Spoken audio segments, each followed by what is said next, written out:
Wouldn't it be great to have the entire Pacific Ocean within your house? That would be amazing. Really, the only correct answer to that is yes. But unfortunately, we have to settle for small sections of ecosystem in what we call fish tanks and aquatic tanks. So today I'm going to be going over how to have a healthy, or how to keep a healthy fish tank,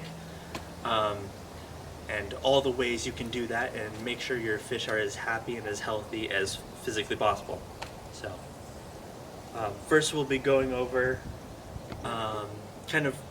what the basics of a fish tank are, and then we're going to go over the water chemistry, and then thirdly I'll be dealing with some of the stuff I have here. So, okay, so firstly, I would recommend having the biggest fish tank possible. Kind of, the bigger it is, the better it is, and the easier to maintain it is. Just because, and it makes sense, right? So the smaller the fish tank is, if you just have like a bowl of water with just a tiny little filter thing, it's gonna be a little stagnant. Just because the more water molecules there are in the fish tank, the more of its own ecosystem it's going to create. Like a fishbowl doesn't have an ecosystem.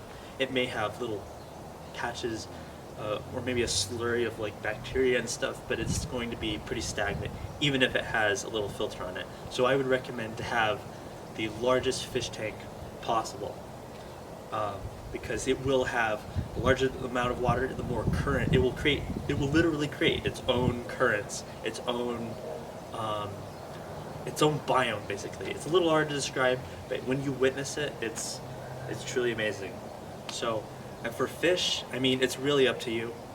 I would recommend doing your own research on that, because you can basically talk about fish communities and aquarium fish communities kind of forever, just because they can be customized in kind of infinite amount of ways. But I would recommend for beginners, obviously I would recommend peaceful fish that work together even with different species.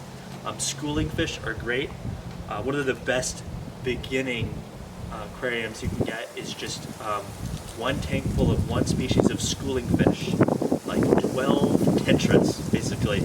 So I would highly recommend plants. There are aquatic plants that have like leaves and stuff, and it really will create that biome within your fish tank that will recreate that natural environment that makes the fish as healthy as possible, because that's the main goal. You want it to replicate the natural environment as much as possible.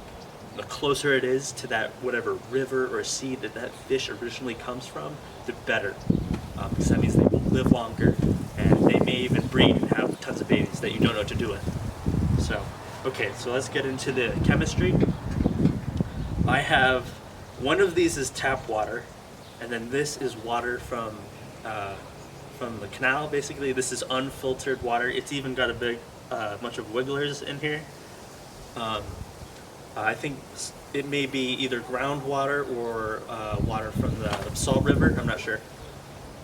And then one of these is tap water, and it will have high concentrations of salts and other minerals and buildup.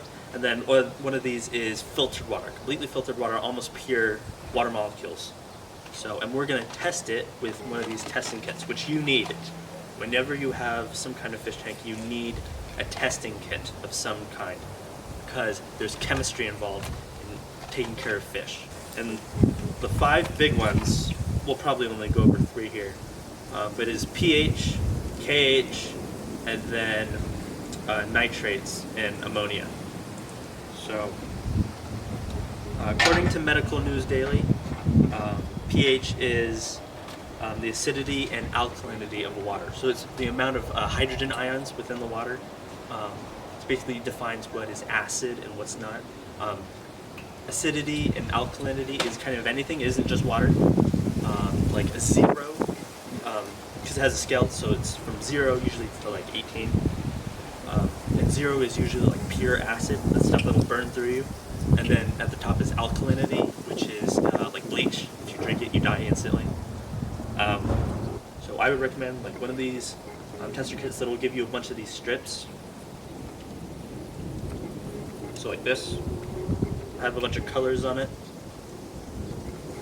And each of them decide which of the readings, like this yellow one, you probably can't see it, but the yellow one on here decides the pH of the water. So I'm going to test each one of these. The pure water will probably give me no stats because it's got nothing in it basically. But I'm interested to see what the canal water will have. One of the other ones is nitrates and ammonia.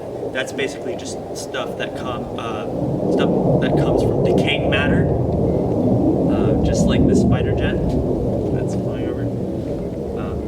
But decaying matter like the fish excrement, or maybe even bodies of dying fish. And it's one of the reasons you need to clean the tank, and one of the reasons you need a filter, right? Because when ammonia is super toxic to fish, and you need to get it out basically constantly. And that's why filters are really good, especially with like the grime and stuff, obviously. So let's do this one first. So, and always read the instructions. This one said to just keep it in, swirl it 2 times, and then leave it up. Leave that up. And then I'm gonna dip this one in. I think this one's the pure water. We'll find out though. And then here.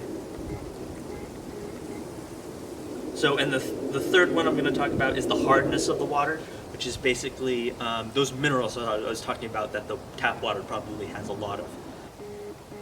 So we have, okay, so this is the pure water here.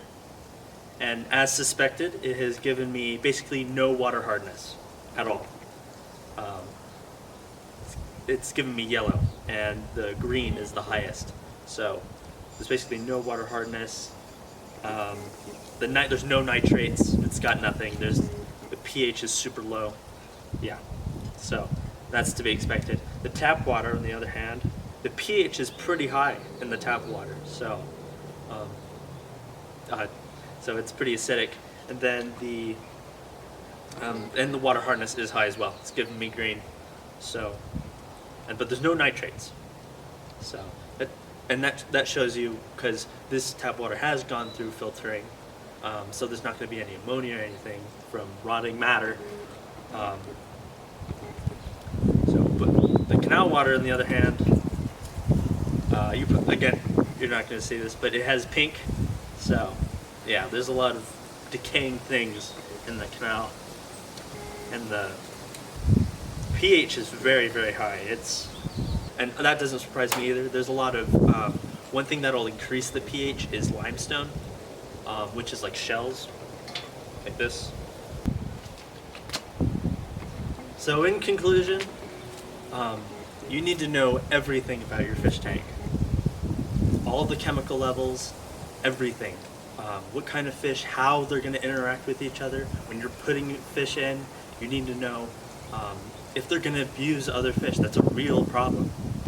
So knowing the chemistry of the water, knowing the kind of environment your tank is going to have, and preparing beforehand is going to create a healthy and happy environment